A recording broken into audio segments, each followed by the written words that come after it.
नमस्कार.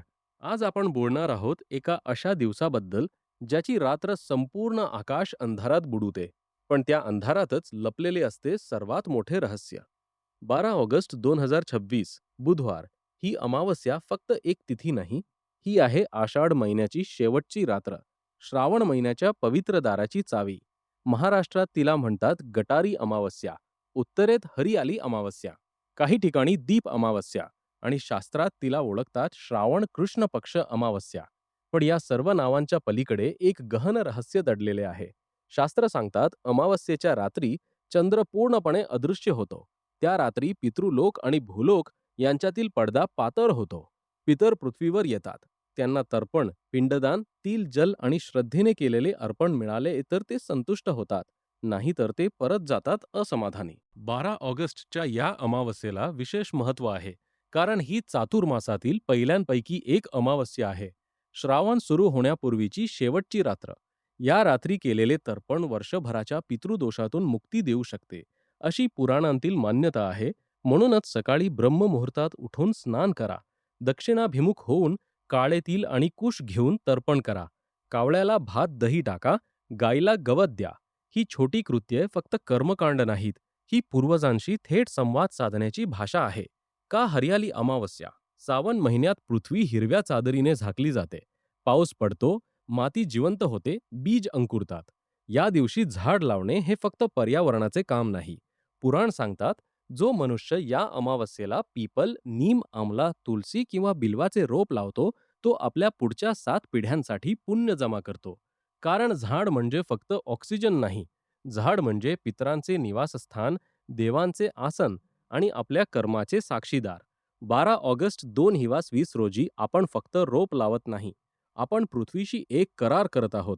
मी तुला जगलो, तू मला जगव. महाराष्ट्रात या दिवसाला गटारी अमावस्या म्हणतात. लोक म्हणतात, आज शेवटचा मांसाहार, शेवटचा दारू, उद्यापासून श्रावण. पण खरे रहस्य वेगळे आहे. काही विद्वान सांगतात की मूळ शब्द आहे गतहारी, म्हणजे आहार सोडणे.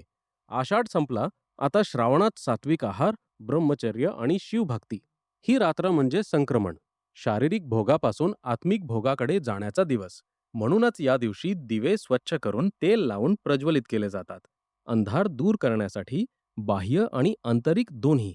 श्रावण महिना शिवाला सर्वात प्रिय, आणि या अमावस्येला शिवलिंगावर जल, दूध, बेलपत्र, धतुरा आणि शमीपत्र अर्पण केले जाते.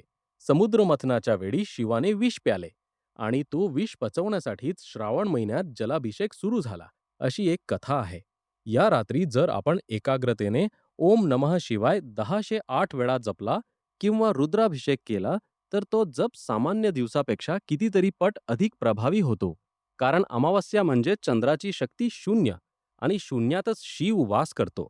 12 ऑगस्ट 2026 रोजी एक पूर्ण सूर्यग्रहणही आहे, पण भारतवर्षात ते दिसणार नाही. ग्रहण ग्रीनलँड, आइसलँड, स्पेन या भागात दिसेल. भारतात सूर्य क्षितिजाखाली असेल, म्हणून सूतक लागू होत नाही. ही एक प्रकारची दैवी व्यवस्था आहे.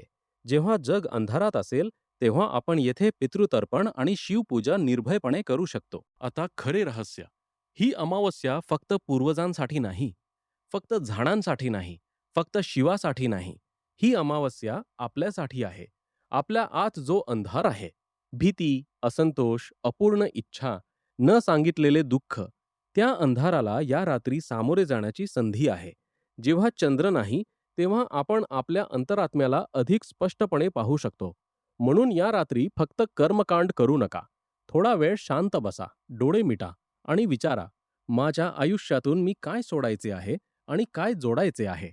12 ऑगस्टसाठी साध्या आणि प्रभावी कृती अशा: सकाळी लवकर उठून स्नान करा, पितरांना तर्पण द्या, शिवलिंगावर अभिषेक करा, एक झाड किंवा रोप लावा, गरजूला अन्न किंवा वस्त्र दान करा, संध्याकाळी दक्षिणाभिमुख दीप प्रज्वलित करा आणि रात्री शांतपणे बसून थोडा ध्यान करा. मित्रांनो, 12 ऑगस्ट 2026 ची अमावस्या फक्त कॅलेंडरवरील एक तारीख नाही, ही आहे अंधारातून प्रकाशाकडे जाण्याची रात्र, पूर्वजांकडून आशीर्वाद घेण्याची रात्र, प्रकृतीशी पुन्हा नाते जोडण्याची रात्र आणि स्वतःशी खरे भेटण्याची रात्र. जर आपण या रात्रीचे रहस्य समजून घेतले, तर ती फक्त एक अमावस्या राहणार नाही, ती आपल्या आयुष्यातील एक वळणबिंदू ठरेल. ओम नमः शिवाय. पितृभ्य नमः. प्रकृतये नमः. जय श्रीराम आणि शुभ अमावस्या.